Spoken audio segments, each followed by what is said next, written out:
What is organic chemistry? Organic chemistry को study करने से पहले हम स्टडी करते हैं व्हाट इज ऑर्गेनिक कंपाउंड। तो फर्स्ट ऑफ ऑल देखते हैं कि कंपाउंड्स क्या होते हैं। देखो बेटा, केमिकल कॉम्बिनेशन ऑफ टू और more elements are called compounds. कि दो या दो से ज्यादा एलिमेंट का जो केमिकल कॉम्बिनेशन होता है उसे हम क्या कहते हैं? कंपाउंड्स कहते हैं। शुरू में इन कंपाउंड्स को टू कैटेगरीज के अंदर डिवाइड किया जाता था। एक को कहते थे इनऑर्गेनिक कंपाउंड्स,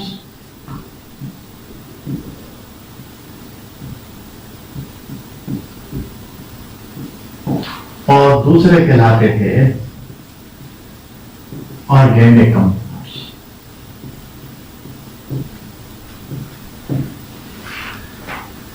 ये जो ऑर्गेनिक टर्म है ये ड्राइव की गई थी ऑर्गेनिज्म से, यानी कि ऐसे कंपाउंड जो प्लांट से एंड एनिमल से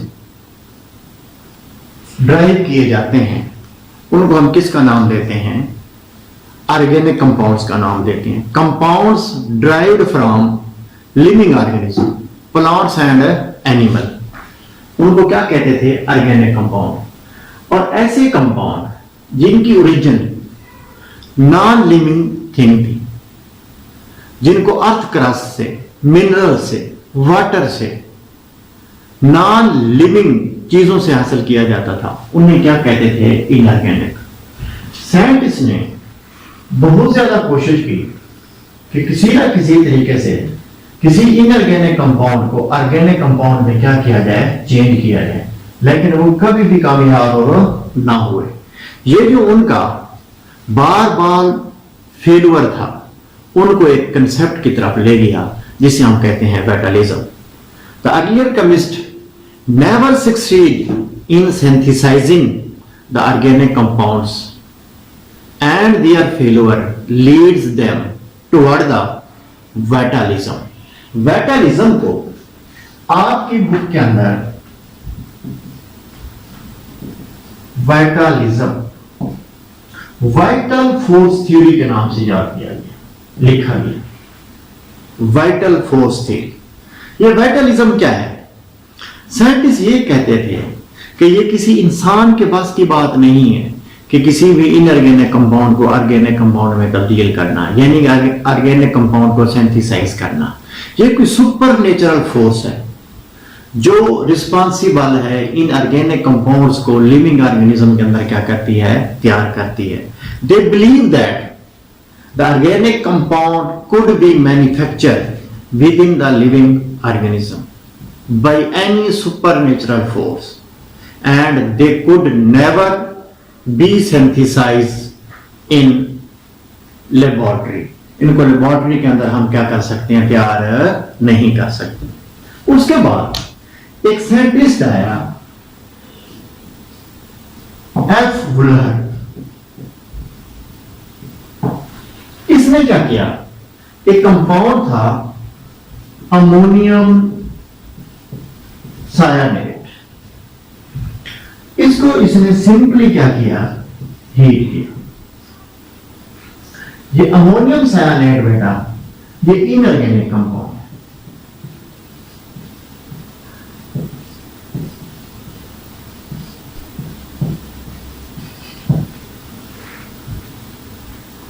जब उसने इसको हीट किया in the absence of oxygen, तो एक कंपाउंड में चेंज हो गया जिसे हम क्या कहते हैं? यूरिया कहते हैं,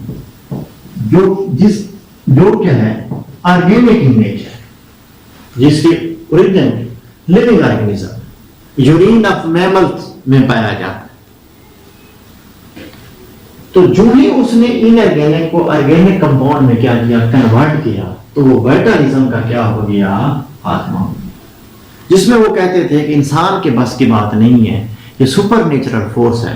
तो जब उसने एक इनऑर्गेनिक कंपाउंड को ऑर्गेनिक कंपाउंड में क्या किया? चेंज कर दिया, तो इस तरीके से वाइटल फोर्स थ्योरी क्या हो गई? रिजेक्ट हो गई। फिर देखते ही देखते जब लोगों में ये बात फैली, तो फिर कुछ अरसे के अंदर million and trillion of organic compound क्या किए गए, सिंथेसाइज किए गए। जब उन ऑर्गेनिक कंपाउंड्स को स्टडी किया गया तो पता चला कि कोई भी ऑर्गेनिक कंपाउंड है वो कार्बन पे मुश्तमिल है या हाइड्रोजन पे, या वो कार्बन पे, हाइड्रोजन और ऑक्सीजन पे, कार्बन, हाइड्रोजन, ऑक्सीजन, नाइट्रोजन पे, कार्बन, हाइड्रोजन, नाइट्रोजन पे, carbon, hydrogen, oxygen, nitrogen and sulphur पे। यानी कि किसी भी कंपाउंड को जब क्या करते हैं, चेक करते हैं, उसके अंदर कार्बन जो है ये हर हाल में क्या होती, मौजूद होती। तो इसलिए उन्होंने ऑर्गेनिक कंपाउंड को यूं डिफाइन किया, carbon containing compounds are called organic compounds. Organic compound को क्या कहा, carbon containing compounds are called organic compound. सिवाय चंद एक कंपाउंड्स के, जैसा कि क्या हो गए, CO2, कार्बोनिक एसिड हो गया, साल्ट ऑफ कार्बोनेट्स हो गए, इनके अलावा जितने भी हैं उनको किस कंसीडर करते हैं, ऑर्गेनिक कंपाउंड्स। ठीक है, और इन्हीं कंपाउंड्स की जो केमिस्ट्री है वो क्या कहलाती है, ऑर्गेनिक केमिस्ट्री। तो इसलिए जो ऑर्गेनिक केमिस्ट्री की ओल्ड डेफिनेशन है वो क्या है, the study of compound that derived from living organism and their natural products। ये ऑर्गेनिक केमिस्ट्री की ओल्ड डेफिनेशन है। जब हम इसकी न्यू डेफिनेशन करते हैं तो ये करते हैं the chemistry of carbon containing compounds, chemistry of carbon containing compounds, या फिर इसको हम यूं डिफाइन करते हैं the chemistry of hydrocarbon and their derivative is called organic chemistry. अब देखो एक टर्म इस्तेमाल मैंने की है, हाइड्रोकार्बन। ये हाइड्रोकार्बन क्या होती है, देखो बेटा, हाइड्रोकार्बन्स ऐसे ऑर्गेनिक कंपाउंड होते हैं जिनके अंदर कार्बन मौजूद हो और हाइड्रोजन मौजूद हो ओनली, जैसे कि CH4 हो गया, बेंजीन हो गई, C6H12 हो। तो हाइड्रोकार्बन्स की टर्म को कैसे डिफाइन करते हैं, the compounds that contain only carbon and hydrogen atom, जिसके अंदर कार्बन और हाइड्रोजन के एटम मौजूद हो, उसे हम क्या कहते हैं, ऑर्गेनिक केमिस्ट्री कहते हैं। देखो बेटा, ये जो मैंने आपको पढ़ा दिया है ये चैप्टर नंबर 7 का हिस्सा था, वो मैंने पढ़ा दिया जो आपने याद करना है। अब हमारे लेक्चर का एक बी पार्ट होगा जो हमने चैप्टर नंबर 8 तक जाने से पहले क्या करना है, कवर करना है। तो वो मैं आपको समझाता हूं, इसको अपने हर हाल में क्या करना है, नोट करना है। ये होमोलोगस सीरीज क्या होती है, व्हाट इज होमोलोगस सीरीज। तो पहले इसको डिफाइन करें। Homologous series is a family of organic compounds. ये ऑर्गेनिक कंपाउंड की एक फैमिली होती है, लेकिन ये क्या रखती है, अपना एक स्पेसिफिक जर्नल फार्मूला रखती है। इट हैज जर्नल फार्मूला, और इसका हर मेंबर दूसरे मेंबर से CH2 ग्रुप के फासले पे हो, डिस्टेंस पे होता है। यानी कि एक मेंबर अपने नेक्स्ट मेंबर से CH2 ग्रुप का क्या होता है, उसका डिफरेंस होता है।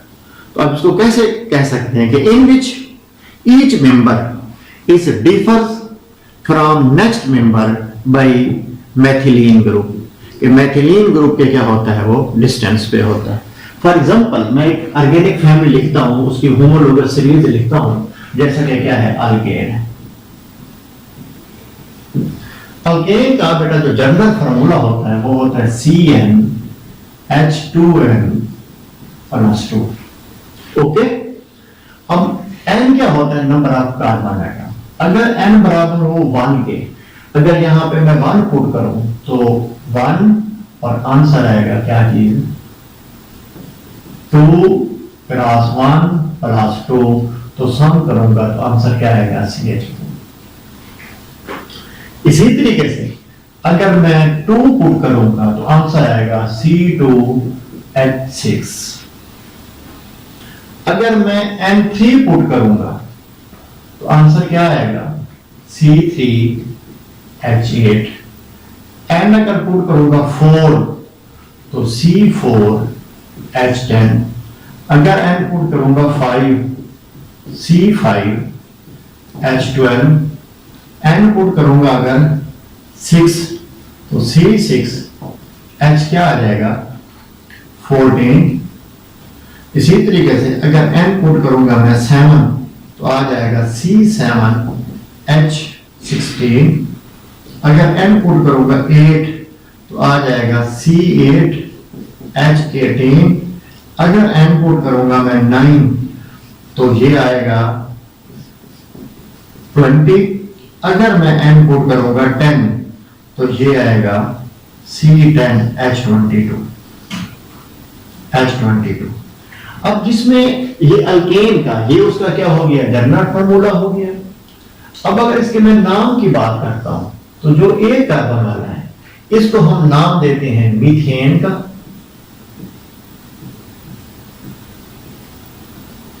जिसमें 2 कार्बन है उसे हम पढ़ते हैं इथेन, जिसमें 3 कार्बन है उसे हम पढ़ते हैं प्रोपेन, जिसमें 4 कार्बन है उसे हम पढ़ते हैं ब्यूटेन, जिसमें 5 कार्बन है उसे हम पढ़ते हैं पेंटेन, जिसमें 6 कार्बन है उसे हम पढ़ते हैं हेक्सेन, जिसमें 7 कार्बन है उसे हम पढ़ते हैं हेप्टेन, जिसमें 8 कार्बन है उसे हम कहते हैं ऑक्टेन, जिसमें 9 कार्बन है उसे हम कहते हैं नोडेन, और जिसमें 10 कार्बन है उसे हम कहते हैं डीकेन। ठीक है, n बराबर 1 इस जनरल फार्मूले के अंदर पुट करें, n की जगह पे 1 पुट करें तो ये फार्मूला आएगा, n की जगह पे 2 पुट करेंगे तो ये फार्मूला आएगा। ये आपको एक होमोलोगस क्या मिल रही है, सीरीज मिल रही है जिसका एक क्या है जनरल फार्मूला है। अब मैं आपको इसकी स्ट्रक्चर फार्मूला निकालता हूं, हम इसकी कीटोल स्ट्रक्चर लिखते हैं। कीटोल स्ट्रक्चर क्या होती है हम इसको बाद में क्या करेंगे, स्टडी करेंगे। देखिए बेटा मैं इस से स्टार्ट करता हूं इथेन से। अब इथेन के अंदर कितने कार्बन है, 2, आपने ऐसे जोड़ देंगे। अब हमें पता है कि हर कार्बन कितने बार बनाती है, 4। कितने बार बनाती है, 4। कितनी हाइड्रोजन है इसके ऊपर, 6। हमने 6 हाइड्रोजन लगा के इसकी वैलेंसी क्या करनी है, पूरी करनी है। तो ये क्या आ गया, ये इसका की क्या बन जाएगी, कीटोल स्ट्रक्चर बन जाएगी, स्ट्रक्चर बन जाएगी, यानी कि स्ट्रक्चर फार्मूला, जिससे हमें पता चलेगा कि कौन सा एटम किस एटम के साथ क्या है जुड़ा हुआ है। इसकी स्ट्रक्चर लिखनी हो तो कैसे लिखूंगा, मैं 3 कार्बन क्या करूंगा ऐसे जोड़ूंगा, 3 कार्बन जोड़ दी। अब ये 4 बॉन्ड बनाती है, इस पे कितनी हाइड्रोजन लगेंगी, 1 बॉन्ड पहले था, 3 हाइड्रोजन और लगा दी, यहां पे एक और हाइड्रोजन लगा दी, 1 हाइड्रोजन यहां पे लगा दी, 1 हाइड्रोजन ये हो गई, ये हो गई और ये। ओके, अब ब्यूटेन है, कितनी कार्बन है, 4 कार्बन है, तो पहले मैं ये 4 कार्बन जोड़ूं। अब इसमें कर देखें कितनी हाइड्रोजन है, 10 हाइड्रोजन से मैंने हर कार्बन को 4 बॉन्ड देने, 1 बॉन्ड बनाया गया है, मैं इसके ऊपर कितनी हाइड्रोजन लगाऊं, 3, इस पे कितनी आएंगी, 2, इस पे कितनी आएंगी, 2, इस पे कितनी आएंगी, 1, इस पे कितनी आएंगी, 1। एक और कर लेते हैं, ये पेंटेन है। अगर हम पेंटेन की बात करें कितनी कार्बन है, 5।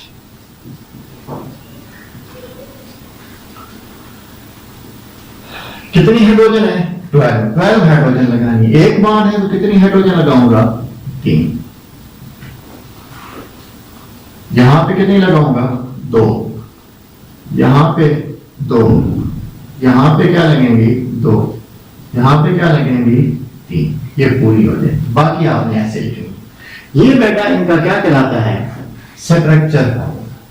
क्या कहलाता है, स्ट्रक्चर फार्मूला, कीटोल स्ट्रक्चर भी इसे बोलते हैं। अब हम इसकी लिखते हैं कैडेंस स्ट्रक्चर। क्या लिखते हैं, कैडेंस स्ट्रक्चर लिखते हैं।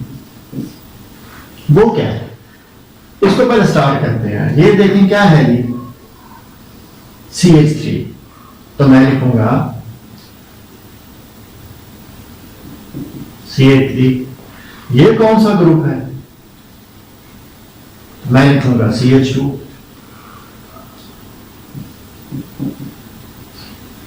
ये कौन सा ग्रुप है? CH2। ये भी क्या है? CH2। ये क्या है? CH3। हम इस तरीके से लिखें। जब इसकी ये स्ट्रक्चर लिखते हैं, अब इस स्ट्रक्चर पे आपने ध्यान देना है कि हर कार्बन के आगे जो हाइड्रोजन लिखी गई है, ये इस कार्बन के ऊपर अटैच है, इसके साथ अटैच नहीं है। इस कार्बन के ऊपर ये जो आगे दो हाइड्रोजन लिखी गई हैं, ये इस कार्बन के ऊपर अटैच है, इसके साथ अटैच नहीं है। अगर ये लिखेंगे तो ये CH3,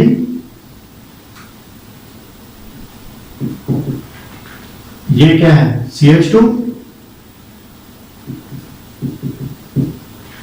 ये क्या है? CH2, ये क्या है? CH3।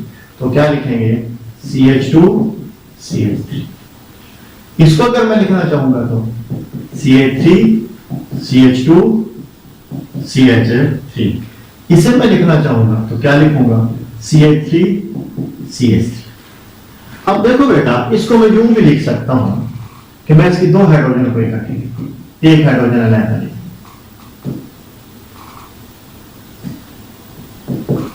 इसको भी मैं ऐसे लिख लूं, इसको भी मैं ऐसे लिख लूं, एक हाइड्रोजन।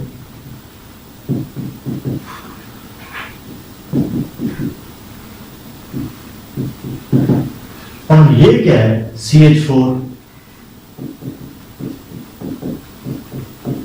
हम देखें बेटा, जो CH4 है, जिसको हम यूं लिखते हैं,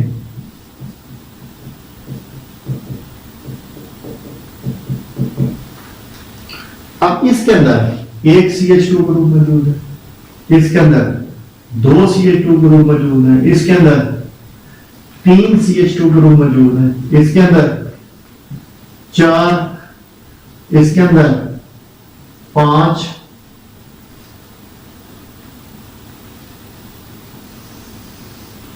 नेक्स्ट जो होगा उसके अंदर क्या होंगे? 6, 7 ऐसे बढ़ते रहेंगे। तो मैंने होमोलोगस सीरीज का आपको क्या लिखवाया था कि हर मेंबर अपने अगले एक मेंबर से किस डिफरेंस के फासले पे होता है? CH2 में के फासले पे होता है। इसमें क्या है? एक CH2 है तो इसमें कितने हैं? 2 हैं। इसका और इसका कंपैरिजन करें, इसमें 2 है तो इसमें क्या है? 3 है। यानी कि एक CH2 का क्या होता है? डिफरेंस होता है। ब्यूटेन और पेंटेन का अगर क्या करें? कंपैरिजन करें, इसमें 4 CH2 ग्रुप है तो इसमें क्या है? 5 है। पेंटेन और हेक्सेन में क्या होंगे? 6 होंगे। हेप्टेन में 7, ऑक्टेन में 8, इस तरीके से। ठीक है, तो इसका जो हर मेंबर होता है वो क्या कहलाता है? होमोलोग कहलाता है। क्या कहलाता है? होमोलोग। तो फिर इसकी डेफिनेशन लिख लें कि homologous series is a family of organic compound. ये एक ऑर्गेनिक कंपाउंड की फैमिली होती है। इट हैज जनरल फार्मूला, इसका एक जनरल फार्मूला ये रखती है। And in which each member is differ from next member by CH2 group. और CH2 ग्रुप को क्या पढ़ते हैं? मिथाइलिन ग्रुप पढ़ते हैं। एंड हर जो मेंबर है वो क्या कहलाता है? होमोलोग कहलाता है। ये सारे आपस में क्या कहलाते हैं? होमोलोग्स कहलाते हैं। तो आप लिख लें, the members of homologous family are called homologues. उन्हें क्या कहते हैं? होमोलोग्स कहते हैं।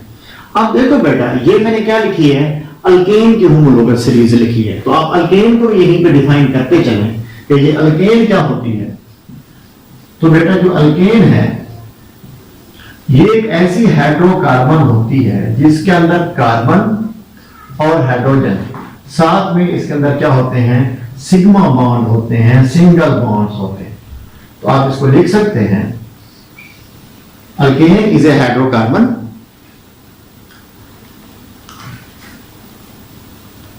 which contain carbon and hydrogen only and sigma bonds।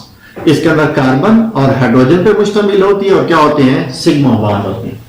अब देखो बेटा, इन जितने भी मैंने इसकी होमोलोगस सीरीज बनाई है, इसकी मैंने क्या बनाई है? स्ट्रेट चेन स्ट्रक्चर बनाई है। कोई ब्रांच इसके ऊपर मैंने नहीं बनाई। तो इसे हम क्या कहते हैं? स्ट्रेट चेन अल्केन कहते हैं। क्या कहते हैं? स्ट्रेट चेन, जिसके ऊपर कोई ब्रांच नहीं है। तो इस टर्म को भी क्या कर लें? डिफाइन कर लें। The alkane in which carbon form में continuous straight chain with no branch, उसके ऊपर कोई ब्रांच नहीं होती, are called straight chain alkane, उसको हम किसका नाम देते हैं? स्ट्रेट चेन अल्केन का नाम देते हैं। ठीक है, तो ये आपने हर हाल में काम करके आना है। नेक्स्ट आपने क्या करनी है? पेंटेन का, हेप्टेन का काम करना है, ऑक्टेन का, नोनेन का, डिकेन का। इस तरीके से इसकी क्या करनी है? ओपन स्ट्रक्चर भी बनानी है और इसी तरीके से इसका कंडेंस फार्मूला भी आपने लिखना है। और जो मैंने आपको टर्म्स लिखवा दी है, समझा दी है, उनको आपने क्या करना है? याद करना है। कल मैं आपको चैप्टर नंबर 7 का कुछ हिस्सा पढ़ाऊंगा और एक और हम फैमिली को क्या करेंगे, उसकी होमोलोगस सीरीज को क्या करेंगे? स्टडी करेंगे। तो कल मिलेंगे इंशाल्लाह ताला। तो आप बेटा इनको क्या करना है? साथ साथ इसके नोट्स भी बनाते जाएं, टेक्स्ट बुक ले लें और उससे क्या करते जाएं? तैयारी करते जाएं। कल मिलेंगे इंशाल्लाह ताला। ओके, अल्लाह हाफ़िज़।